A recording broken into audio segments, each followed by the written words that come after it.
Hi, I'm Shane Hammond, the anxiety specialist, and today I'm going to talk about why most traditional methods fail to resolve anxiety. So, what are traditional methods? Traditional methods are typically the kind of top-down therapies, and these are things like CBT, talk therapy, psychotherapy, counseling, all of these things where you're typically sitting with someone and you're communicating with someone kind of back and forth, like verbally, to resolve the problem. Now, why does this not work? Now, the reason why is when you understand the kind of different parts of the brain or the hierarchy system, there's three parts of your brain essentially. You've got your thinking part, your rational thinking part at the top.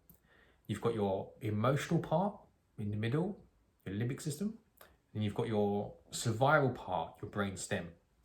So when we experience anxiety, it's an activation of our fight and flight system, too much sympathy activation, which is our survival response here.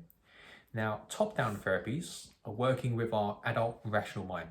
So that top rational mind, the thinking mind, that's the adult minds that we're kind of sitting with in terms of a therapist, and you're talking about things on your everyday sort of basis, you're being in your adult rational thinking mind. Now, anyone that's ever experienced anxiety knows it's anything but rational. And this is because when anxiety is being triggered, you're in that survival brain, the oldest part of your brain, and the rational thinking part is literally switched off, disconnected. So all of these CBT exercises that you may have done in your sessions when you're feeling very well regulated and everything's, feeling quite neutral, they go out the window because your mind's completely goes straight back into its survival patterns. These are your subconscious hardwired patterns, typically to kind of fight, flight, or just avoid whatever the thing is. So this is why these top-down approaches that try to change your thoughts, to change your feelings, or to stop the anxiety. So in other words, if I'm feeling anxious and I know I'm safe logically, I can know I'm safe logically, but it doesn't change the anxiety response. It doesn't stop the anxious thoughts. It doesn't stop the anxious feelings. This is why we need a bottom-up approach. So what is a bottom-up approach? A bottom-up approach is first one that creates safety first. It regulates the nervous system. So imagine you've got safety, emotions, and then thinking. First, we need to calm down the body. We need to recognize or teach the body that it's safe.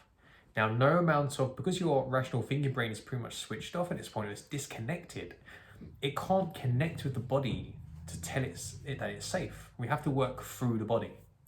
So we do this through either sensory kind of touch, the psychosensory exercises, but we have to work within the body or through things like our breath work.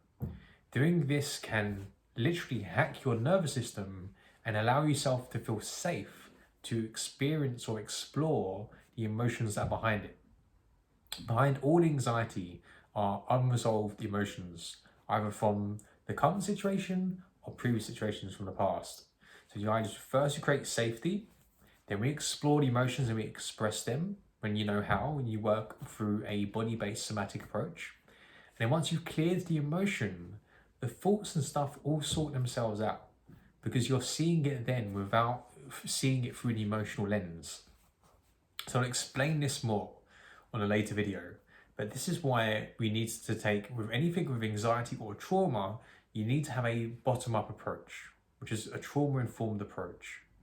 Essentially, all mental health is trauma-related. And when I say trauma, it doesn't have to be, abuse or war or anything like that. It's just little experiences that we've had where we've not felt safe to express what we felt in the moment. And because we didn't feel safe to express it, we suppressed it. And that's often what's being replayed. Now, there's different types of anxiety, which I'll speak about in another video in a few days. But just today, in terms of understanding these top-down or bottom-up therapies, most of my clients have been through all of the top-down therapies. They've had months and months or years of therapies to know about. And sometimes this helps them.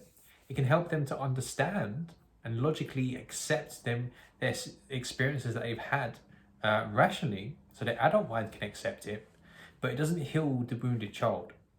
So most of our anxiety, it's either, if it's situational, so something specific is triggering it, it's triggering a wounded part of us is coming up to the surface. That wounded part didn't feel safe to express what it felt at the time, So it's coming up now with its emotional expression. So we need to kind of work bottom up with that part of us. We need to work with the body and not the mind. Because when you feel a certain way, it's not, you don't feel your feelings in your mind, you feel your feelings in your body. So you have to work with the body. And if you want to resolve anxiety, that's why you have to use a bottom-up approach rather than traditional top-down approaches that you typically get on the NHS, such as counselling, talk therapy, CBT, all of these things. They aren't going to work and they're not going to change these hardwired responses. You may be able to understand the anxiety or maybe understand your experiences that you've had, but it won't change the emotional hardwired response. That can only be resolved with a bottom-up approach, and that is why I use the approach that I do. If there was any other approach that was out there that worked better than what I did, I'd be doing that. I don't have an ego about, the specific methods that I use in terms of, I use, this method or that method, and it's the best, it's better than everyone else. If I found a better method to use tomorrow, I'd be using that method. So everything that I do has been refined based on what works and what is I can successfully replicate with clients time and time again. So if you are, if you have experienced top-down therapies and you've found that you haven't made much progress, it's not about you. Don't beat yourself up about it. Because a lot of my clients, they feel kind of annoyed and distraught because they feel like they've done a lot of the work already and they still can't understand why they haven't resolved the problem. It is not your fault. You just haven't had the right approach. So I hope this has helped you. In the following days, you will have more videos kind of explaining a little bit more deeper into the anxiety responses and other things that we've learned. And hopefully you'll find them valuable.